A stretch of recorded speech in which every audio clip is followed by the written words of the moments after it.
Segundo o cartunista Laerte, sempre vai haver alguém ofendido quando se faz uma piada. E essa é uma batalha constante entre pessoas que acreditam que o humor quebra preconceitos e as que acreditam que ele reforça a intolerância. Qual seria então a diferença entre piada e preconceito? Confira na matéria.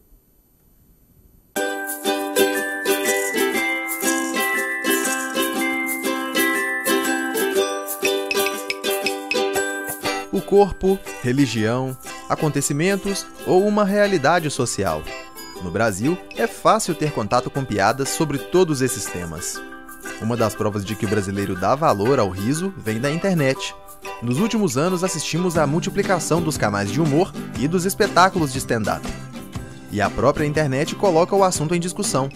O documentário batizado O Riso dos Outros aborda o fazer humor e os recursos utilizados para conquistar o público.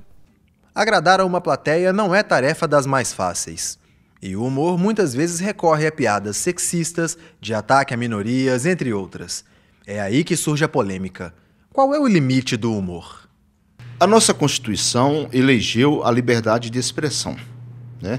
Esse é o princípio e dentro dessa liberdade as pessoas podem sim falar aquilo que entenderem, que devam falar, que devam manifestar. Agora, o direito à liberdade de expressão, como todo direito, ele não é ilimitado. O humor tem limite? Eu entendo que não, né? O humorista ele tem toda a liberdade criativa dele, ele tem a liberdade de expressão, mas ele tem que compreender que ele, como qualquer pessoa, ele não tem imunidade, né? A não ser aqueles casos especiais, como parlamentares, advogados na discussão da causa, mas o fato dele ser humorista, ele não tem uma capa protetora que permite ele falar o que ele bem entender de qualquer pessoa, isso como qualquer cidadão. Então, se ele naquela piada ele exceder e alguém vier a se sentir ofendido, isso faz parte do jogo democrático. Aquela pessoa que se sentiu ofendida, ela vai poder buscar o judiciário. Na teoria, fazer humor é simples. Você cria uma expectativa e depois a subverte. Mas, na prática, isso pode mudar. Certas maneiras de fazer graça podem se tornar ofensivas ou mesmo desnecessárias para o público. É o que afirma o diretor da Rádio 98 FM, em Belo Horizonte, que dedica 8 horas de sua programação diária ao humor. Eu acho que você consegue fazer um humor mais inteligente a partir do momento que você tira da equação o palavrão e a ofensa. Você exige do profissional um texto mais aguçado, um time de humor mais bem preparado, e aí você consegue qualificar mais ainda o seu conteúdo. Eduardo Schechtel comanda um programa de humor na emissora junto de colegas que também animam a atração.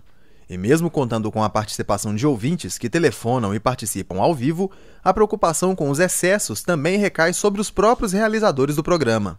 O que eu preocupo mais é até com os profissionais que fazem o programa.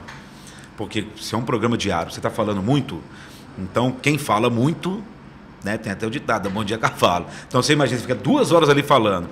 Pode acontecer de ter, que eu acho que todo mundo na vida tem o direito de seus 5 segundos de vacilo, né? Eu acho que tem um limite também para se fazer humor. Você não pode querer falar, ter as suas ideias e querer falar tudo o que você imagina e falar, não, gente, é apenas humor.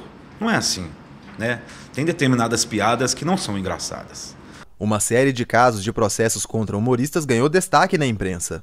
Uma amostra de que, em algumas situações, a piada pode se tornar caso de justiça. A piada criminosa, ela traz no seu contexto uma manifestação que é coibida pela legislação penal. Uma injúria, uma difamação, uma calúnia, uma manifestação de racismo, né? Sempre vai atingir etnias, minorias, idosos, deficientes físicos, que são normalmente alvos desse tipo de piada e vai gerar, muito provavelmente, uma condenação penal. Diante dessas colocações, é quase inevitável imaginar o risco de uma censura. No entanto, não se trata de limitar a liberdade de expressão, mas sim de saber o que dizer e como dizer. Então eu acho que, na realidade, o que nós temos que fazer é garantir a máxima liberdade de expressão, como é hoje, e se alguém se sentir ofendido, que busque o judiciário para buscar a reparação por isso. A suína é aquela risada que parece que a pessoa chegou aqui com um porco, sabe? Que isso, tem um porco aí? Tem também a risada muda, que é...